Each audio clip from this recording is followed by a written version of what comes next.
Jesse Blackwell rolled into the Twin Cross Ranch under the bruised light of a fading sunset, his truck coughing dust like a dying animal trying to be heard. The engine groaned before giving out a final protest at the end of a long journey.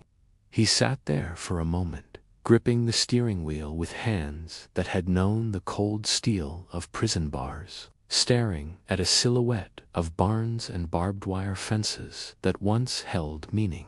Montana's wind whispered like it remembered him. The place looked older, more tired, but it was still standing, just like him. He stepped out slowly, his boots crunching on gravel, and with every step toward the main house, ghosts stirred in the dirt. Ghosts of what he did, what he didn't do, and most of all, of her, Cassidy. The last time he was here, her eyes were swollen from crying, but her voice was hard when she told him to leave. The boy had just won a ribbon at the fair. He looked just like Jesse had at that age. Same stubborn grin, same stormy eyes. He remembered her words like they were carved into his skin. But that don't mean he knows the truth.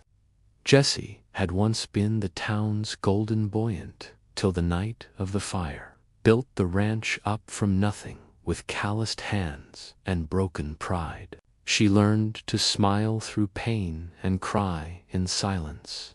But she never stopped waiting, not really.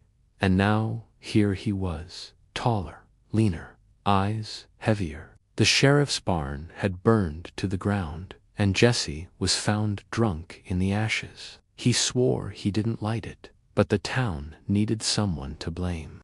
The evidence was thin, circumstantial, but the judge didn't hesitate. 5 years. Gone. Cassidy had testified in his defense, but it hadn't mattered. Her loyalty had cost her friendships, her job, and almost her sanity. Don't come back unless you're the man I believed you were. He wasn't sure he was that man now.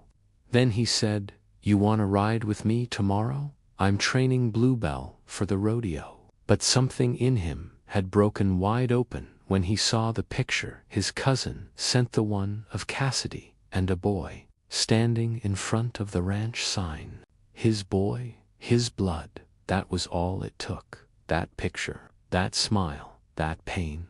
Word spread fast. Jesse Blackwell was back. The whispers returned, the suspicion, the quiet judgment. Some folks crossed the street when they saw him, grayer, but his eyes were the same, cold and calculating. You served your time, that's the end of it. Others spat at the ground. Cassidy bore it with grit, like she always did.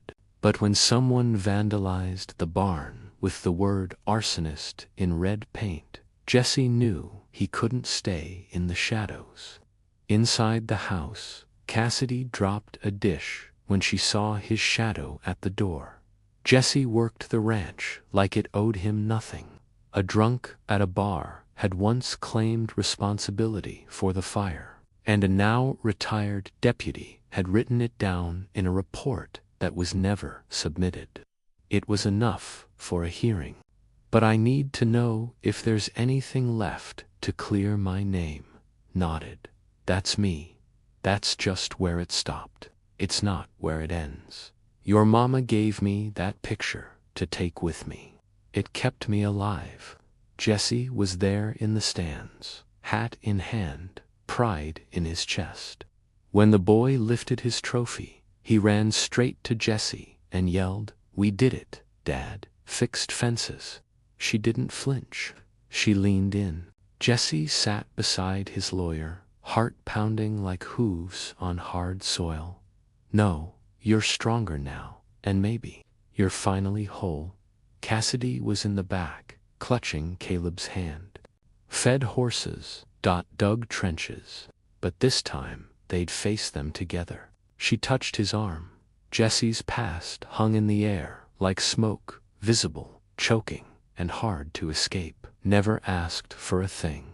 Caleb watched him from a distance, at first curious but cautious. Jesse didn't push, He let the boy come on his own. And one day he did. He didn't expect comfort, just a roof and a chance. Cassidy watched him from the kitchen window as he lay on hay like a penitent soul at the altar of his past.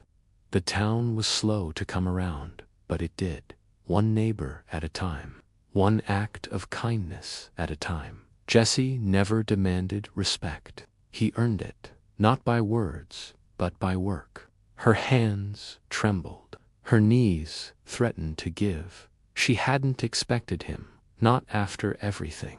She stood tall anyway. His voice cracked, but he didn't hide it. Cassidy stared at him, met the face that haunted her dreams and her nightmares. Her lips trembled with 1,000 unspoken words. "You lost?" she asked, arms folded across her chest. That fire in her was still there. Jesse took off his hat. "No, just found something worth coming back for." Jesse's voice was raw, honest. He pulled a photograph from his coat pocket, creased and faded on, held it like it was holy. "You can't just show up after 5 years like nothing happened," she said. "I'm not asking for forgiveness, Cass, just a chance to know him." Cassidy looked down at the picture. Her breath hitched. She remembered the day it was taken. "He's been asking about you," she said softly, then caught herself. "I want to tell him the truth," Jesse said. "The whole of it, even the ugly parts." And there were ugly parts. Back then, Jesse told her to forget him, to move on. So she tried. She raised their son, Caleb, alone. That night, Jesse slept in the barn. He didn't ask to come inside. Days passed. "You're the man from the photo," Caleb said, hands in his pockets. Jesse turned slowly. "She says you were in a bad place." "I was, and I'm still climbing out." Caleb looked up. "You, my dad?" "Yeah," Jesse said, voice thick. "Yeah, I am." The boy stood silent for a moment. Jesse smiled. "Wouldn't miss it." That was the beginning. But towns don't forget, even if people try to forgive. He went to the sheriff's office. Sheriff Hawkins was older now. "I'm not here for trouble," Jesse said. The sheriff leaned back. "No." With Cassidy's help and an old family friend who used to be a public defender, Jesse filed to reopen his case. New evidence had surfaced. The courtroom was small, but it felt like a coliseum. The judge read through the new evidence. The room was silent, but heavy with anticipation. After 2 days, the verdict came. Given the new evidence, the court finds reasonable doubt in the original conviction. Jesse Blackwell's record is hereby cleared. Jesse didn't cry. But something in him exhaled for the first time in 5 years. Outside, Cassidy walked up to him slowly. "You can come home now," she whispered. And for the first time in forever, Jesse believed that he actually had one. They rebuilt the ranch together after that. Caleb won his rodeo that night.